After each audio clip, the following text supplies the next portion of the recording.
What is going on, everybody? Welcome back to the Nerdy Mark channel. I'm Sid the Nerdy Mark, and today I have your review of AEW and NXT. So we begin AEW's Bash at the Beach edition of Dynamite this week with a banger of a match, a four-way tag team match to determine who will face SCU for the AEW tag team titles on the Jericho Cruise next week. That's right, AEW is coming to us from the Jericho Cruise next week. That's going to be pretty awesome. The teams in question are the Youngbloodz, Adam Page, and Kenny Omega, who've pretty much been working as a well-oiled machine despite Page's drinking problems. Santana and Ortiz, as well as the Best Friends. What an opener this was. A red-hot opener to AEW Dynamite. Just absolutely tag team wrestling at its finest. This was actually probably one of my favorite matches of the night. So I absolutely love this one. So many spots to talk about, which I don't really want to get into because we'll be here all day. But the main story going on here is the Bucks and Page and Kenny Omega kind of working together a little bit. Page still sees the Young Bucks as his opponents, but Kenny Omega still sees the Young Bucks as his friends because he doesn't want to cut those ties or whatever. However, Page is still trying to distance himself from the Young Bucks and Cody and Kenny Omega and whatnot. However, like I said, despite that, Kenny and Page seem to work really well as a team here. So this was good stuff. A lot of cool spots, which I don't really want to spoil. I suggest you just go watch this match. Orange Cassidy gets in at one point, which was great. How he has not injured someone with his brutal kicks, I still don't know. But finally, the match does end when Best Friends go for a strong zero onto Kenny, but Kenny quickly recovers, hits a V-trigger, but Adam Page does cover one of the Best Friends. I forget which one it was, but they do win the match. Afterwards, Page comes up, accidentally spills some whiskey on Christopher Daniels. Kenny kind of calms and diffuses the situation. Mentions how all four of them were at one point singles wrestlers and now they're tag teams now. He wants to have a gentleman's match at the Jericho Cruise.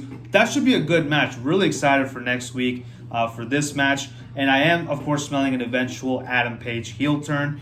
That should be good. Him versus Kenny. That's a match that I would really like to see.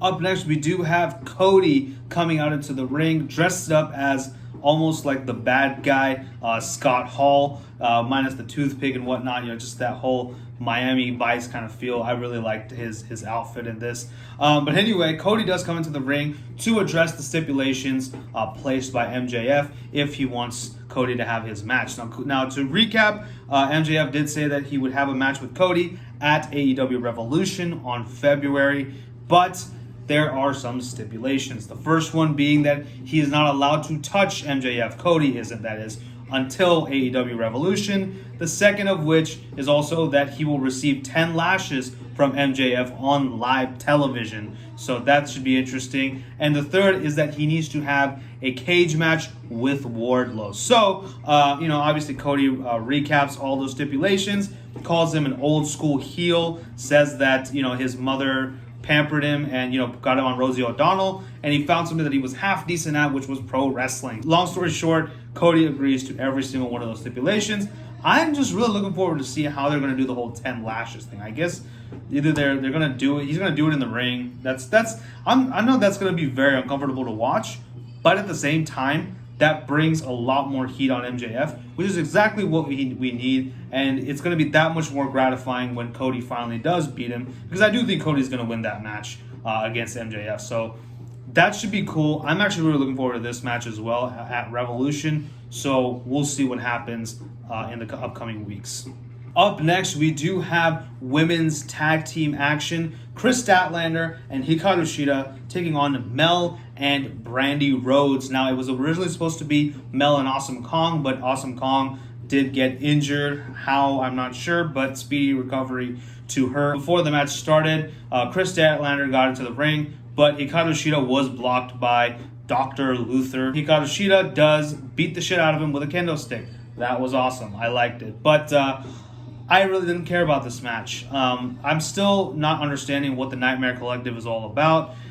They, again, seem like a rehash of the Straight Edge Society. Although the Straight Edge Society did have some more potential, and this just doesn't really... I just don't really care. This feels like the Straight Edge Society and the Dark Order had a really ugly baby. That's really the best way I can describe this. But I'm just glad that Shida and Statlander won this match. It was a pretty quick affair in my opinion. But yeah, I just don't really have anything else to say about this. So before I go further into any of the other matches, I did want to talk about a couple of the promos that were aired this week. Joey Janela cut a pretty good promo here, acknowledging that 2019 wasn't exactly his best year. It was pretty up and down, but he hopes to make a resurgence in 2020. He kind of cuts a promo basically on Penelope Ford, saying that he didn't want anything else to do with her, and now that she has this new side piece in Kip Sabian, she still needs him to make herself relevant. So interesting promo. I'm looking forward to the eventual match between Janela and Sabian, and I do really hope that Janela wins this. I guess that's just because I'm a bit of a Janela mark, but I think he needs to win this. He deserves a push in 2020 because hashtag Janela is God. Anyway, next up, we also had a Dark Order promo package. Looks like they're targeting people like Michael Nakazawa, Adam Page, Kenny Omega, Brandon Cutler. So that was a really good promo package. We're still not sure who is the leader of the Dark Order. It's apparently not Evil Uno because he also answers to somebody else. A lot of people are speculating that it could be either Marty Scurll, Broken, Matt Hardy, or even Raven. Somewhere I heard that might have been Raven. So any of those picks will be fine. I would be totally fine with any of them. Personally, I'm kind of pulling for Matt Hardy because, they kind of didn't do much with the Woken thing in WWE. If he comes here, he can go full Broken, and I think it would be really cool to see him finally as the leader of the Dark Order. Or no, it wouldn't be good. It would be wonderful. Sorry, I will probably insert a clip of Matt Hardy saying that because he says it much better than me. Next up, Sammy Guevara, the Spanish God, takes on Jon Moxley in what was actually a really good match.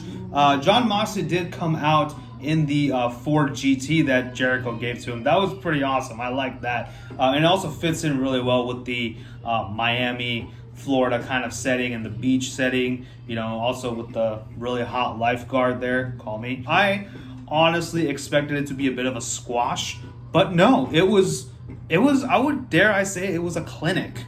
I thought it was a very good match. Good stuff going around here. Guevara showing some disrespect to Jon Moxley, obviously, because he disrespected Chris Jericho. But Moxley, valiantly fighting back, basically playing the babyface here. I guess, I would say Moxley is definitely like AEW's version of Stone Cold Steve Austin. Although I do feel it's like a lot more organic Stone Cold Steve Austin replica, whereas someone like Kevin Owens was almost forced, in my opinion. But I mean, he's still good. He's still very likable. But I feel like Jon Moxley, him being kind of like the Stone Cold Steve Austin of this generation in a way, it just feels a lot more natural for Mox to do that. This was good stuff. Mox does finally win the match when Sammy Guevara does hit a Spanish fly, but Moxley does recover and applies a rear naked choke onto Sammy Guevara, to which Sammy taps. That was pretty interesting. I've not seen him use a submission in a while, so that was pretty cool. After the match, we did have Jericho's music playing, and then the lights went out, and lights came back on, and the rest of the Inner Circle were in the ring, and they completely brutalized Jon Moxley. Jericho hitting him with the title, Jake Hager hitting Moxley in the balls, and then finally Chris Jericho takes a spike out of his jacket and stabs Jon Moxley in the eye and then leaves. Officials stayed there for a very long time, really just blurring their lines between fiction and reality. So that was a nice touch. So I like that. Afterwards, of course, Chris Jericho did cut a promo backstage, basically saying that, Moxley got what was coming to him and, makes fun of his eye and make the obvious pirate jokes. That was good stuff. So we'll see what happens later on. Next up, we do have MJF teaming up with the Butcher, the Baker, and the Candlestick Maker. No, I'm just kidding. It's the Butcher and the Blade to take on QT Marshall, Dustin Rhodes, and making his in-ring return, Diamond Dallas Page. So this was a really fun match to watch. It wasn't anything to write home about, but it was still good to see. MJF came in with a t-shirt that said, "I banged Dallas's daughter," after his comments on having sex with Diamond Dallas Page's daughter. Good to see MJF kind of get his comeuppance at the hands of DDP. He hits him with a huge diamond cutter in the later on in the match. That was pretty cool. QT Marshall, I do have to say, time back in one of our Armbar Nerds episodes, myself and John, we basically made fun of QT Marshall, saying that he kind of sucks as in the ring. But he has drastically improved. Like, he has gotten so much better. So kudos to him. Maybe he heard our feedback. I don't know.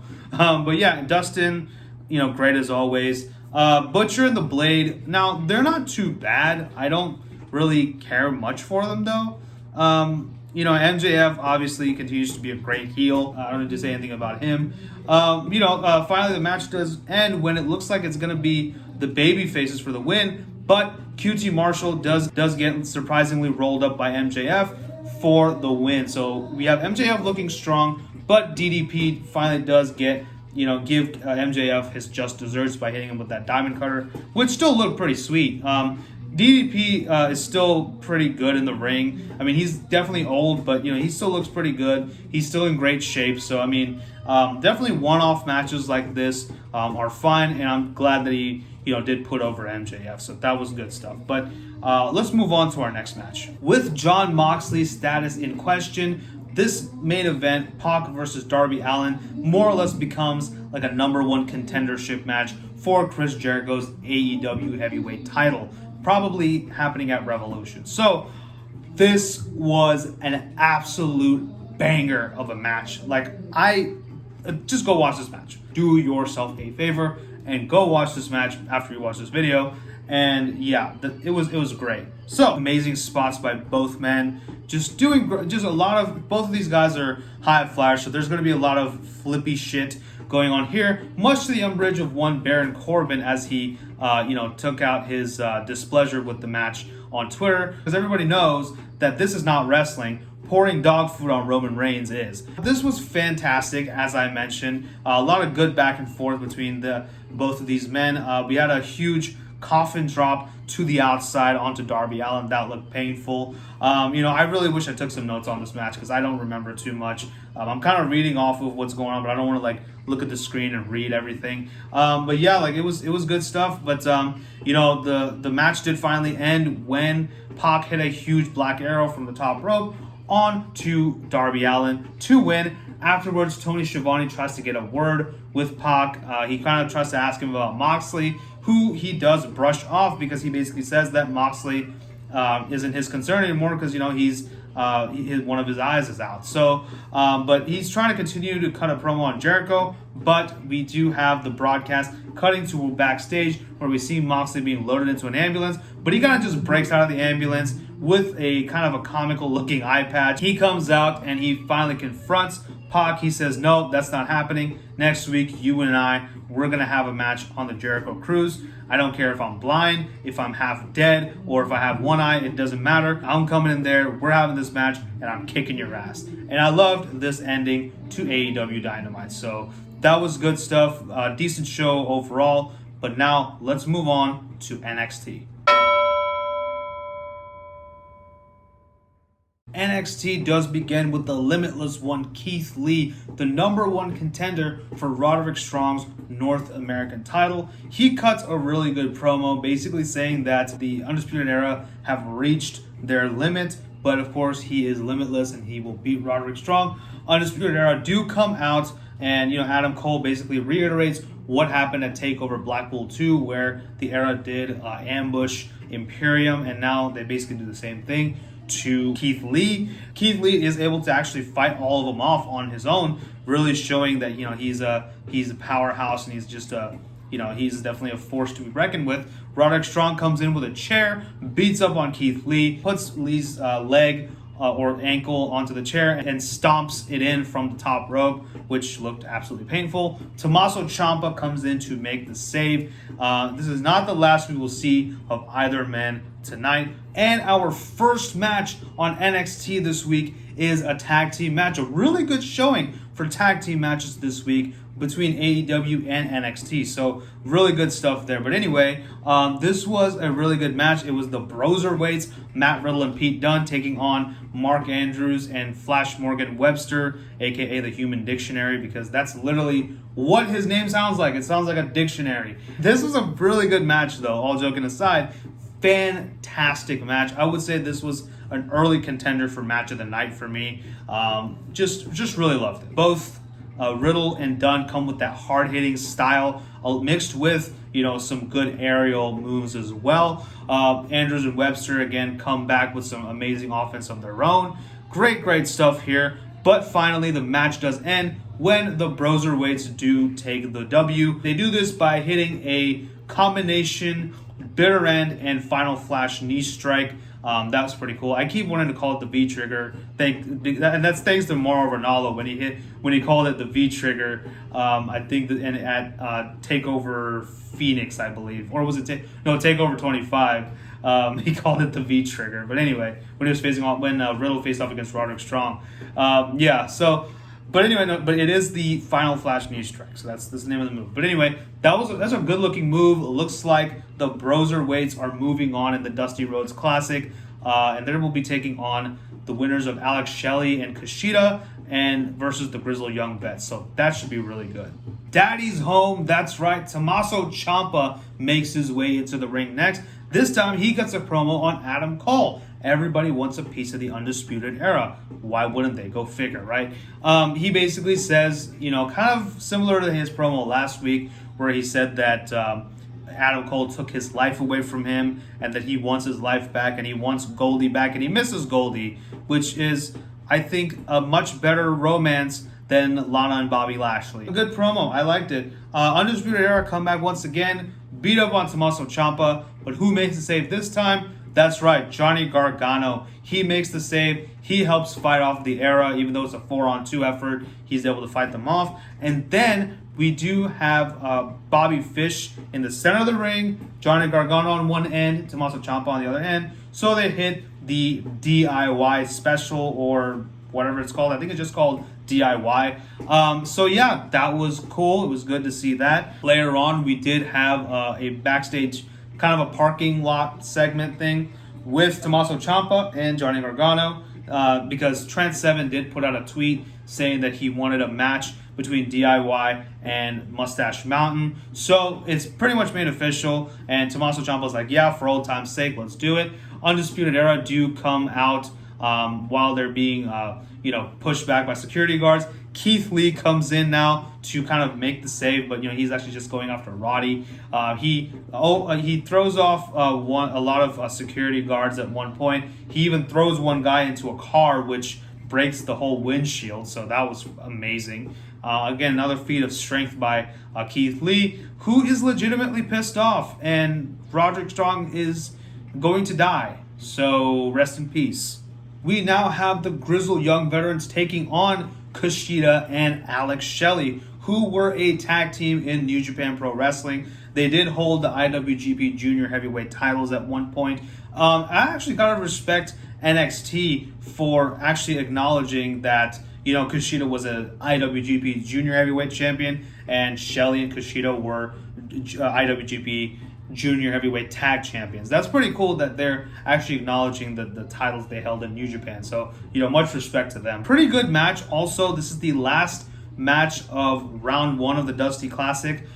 This was good. I liked it. It just wasn't as good as the last match that we saw. Kushida and Shelley do a great job. This is my first time actually watching Alex Shelley, and I'm definitely impressed. I do like it, so that was pretty awesome. Zach Gibson and James Drake are still hated. If you hate Zach Gibson, take your shoes off, right? I don't have shoes on me. I'm actually recording this barefoot. Fun fact. This was This was fine. This was fine for what it was. Ultimately, the Grizzled Young Veterans do take the win, and definitely it is a bit of an upset for the debuting Alex Shelley. So, to suffer a loss on his first match on NXT. Afterwards, Kushida and Shelley do want to extend a sign of respect to the Grizzled Young Bucks, but they're like, nah, that's not what we're here for. Gibson does get on the mic and he says, yeah, that's not what we're here for. He says, yeah, Alex Shelley, you two were, and Kushida, you two are a great tag team of the past, but we are the present. And basically, he berates the audience for pretending to know who Alex Shelley is. You know what? Fair point on that. I didn't know who the hell he was until now, and then I learned about him and whatnot. So yeah, I just wish I watched New Japan much earlier than I did. So anyway, good promo and decent match. Could have been better, but kind of wish that Shelley and Kushida won. But hey, it is what it is. Now, of course, Gibson will face off against the Undisputed Era, and we have Riddle and we have the Broserweights facing off against Imperium next week. Those should both be really good matches. Up next, it's Cruiserweight action. Isaiah Swerve Scott versus Lio Rush versus Tyler Breeze. And we do have the Cruiserweight champion, Angel Garza, on commentary. Nigel McGuinness, by the way, is actually taking some time off because obviously he did the announcing in NXT UK TakeOver Blackpool 2. So he's obviously gotten the day off here. So good on WWE for doing that. Awesome match. Just absolutely love this one. Another contender for match of the night for me. So really like this one as well. Just what can I say about these three men that hasn't been said already? First of all, Swerve Scott, absolutely very impressive. Lio Rush, we already know he's amazing. Tyler Breeze still does have it. I'm just surprised that they broke off Breezango so early. So what's going to happen to Fandango, I'm not sure. Maybe he'll return as a heel and we'll have a match between Breeze and Fandango. I'm not sure what they're doing with him, but yeah, it's good to see Tyler Breeze obviously looking pretty fresh with a nice new haircut and clean shaven. I like the new look, man. Good stuff. Though he is missing his cell phone, so he doesn't take selfies anymore, which kind of sucks. But anyway, overall, like I said, great match. Scott does finally win this match. Isaiah Swerve Scott does, with the JML driver onto Tyler Breeze. So it looks like he will be going in to the Fatal 4-Way at Worlds Collide along with Angel Garza. There's 2 more spots still open. We will see. Probably next week we're going to finally get those 2 spots filled. And finally, we do have our main event. It is a women's battle royale to determine who will go off to face off against either Rhea Ripley or Toni Storm at TakeOver Portland. I gotta say this. I'm not a huge fan of battle royale matches. I'm not a big fan of the armbar, and I'm not a big fan of this women's battle royale they have at WrestleMania. Just call it the China Battle Royal. Seriously, just change it to the China Battle Royal. It'd make a lot more sense. Anyway, but this one, I wasn't a big fan of either. But it's definitely a lot better than armbar or the women's battle royale. But yeah, it just didn't. I didn't really care much. I guess it's just because there's too many people in the ring. But how do you like the Royal Rumble? Well, the Royal Rumble, you have people coming in one at a time. This is just everybody just comes into the ring all at once, and it just feels really overcrowded, and I get very claustrophobic. We do have some really cool, surprising entrants in this Royale. We have Casey Catanzaro, who we thought is pretty much done with wrestling, but she's not. She's here. That's awesome. We have Mercedes Martinez making her NXT debut, although we did see her at All Out a few months ago. She was the Joker card in the Casino Battle Royale over there. Do you guys see a theme here between Mercedes Martinez? Anyway, Shayna Baszler makes a return, has a very dominant showing. Tegan Nox comes in. So, yeah, some really good entrants in the ring. Baszler, as I mentioned, was pretty dominant throughout this match. We had a good exchange between her and Mercedes Martinez, but Martinez does ultimately get eliminated. The final 4 are Io, Shayna, Bianca, and Tegan Nox. Now, of course, we think that's the final 4, but from underneath the ring, Shotzi Blackheart, she's still not been eliminated. She was under the ring the whole time. She gets a sneak elimination on Shayna Baszler, so she takes Shayna out. Ultimately, the match does end with Bianca Belair eliminating Io Shirai after a very good exchange between the two. So it looks like she's going on to NXT TakeOver Portland to face off against Rhea or Toni. So that should be a good match. Either of those women versus Bianca Belair will be a really good match. So overall, I'm going to say NXT beats AEW this week just by a hair, even though the ratings said that AEW was better than NXT. I personally thought NXT was a bit of a stronger show, just a little bit. I think it was really good up until the main event. I think just because, like I said, I'm not a fan of Battle Royales, maybe that's just my bias. However, overall, like I said, great showing by NXT. A lot of good matches. Again, I think AEW is very strong in the storyline department, but NXT also is ultimately has some of the better matches. AEW had some really good moments to shine as well. I really liked it this week too, but I would say that I definitely saw myself enjoying NXT just a little bit more. As far as some highlights from both shows, from AEW, the Fatal 4-Way or the 4-Way Tag Team match for the #1 contendership, Pac versus Darby Allin, the main event, and Jon Moxley versus Sammy Guevara, along with the Cody Rhodes promo. As far as NXT is concerned, everything going on between Tommaso Ciampa, Keith Lee, Johnny Gargano, and the Undisputed Era, the match between the Broserweights and Andrews and Webster, that was good stuff. The Cruiserweight Triple Threat was fantastic, and it was just phenomenal. So I love those. So those were my highlights from both shows this week. So that concludes my review of AEW and NXT. Let me know what you guys thought about both shows in the comment section below. Also, like I said, be sure to tune in next Thursday on DJ Storms' channel for our rundown of WWE's Worlds Collide. That's going to be a good time. But until then, don't forget to like, share, and subscribe. Follow me on social media and tell your friends about the Nerdy Mark. Until next time, this is Sid signing off. You guys take care. Bye-bye.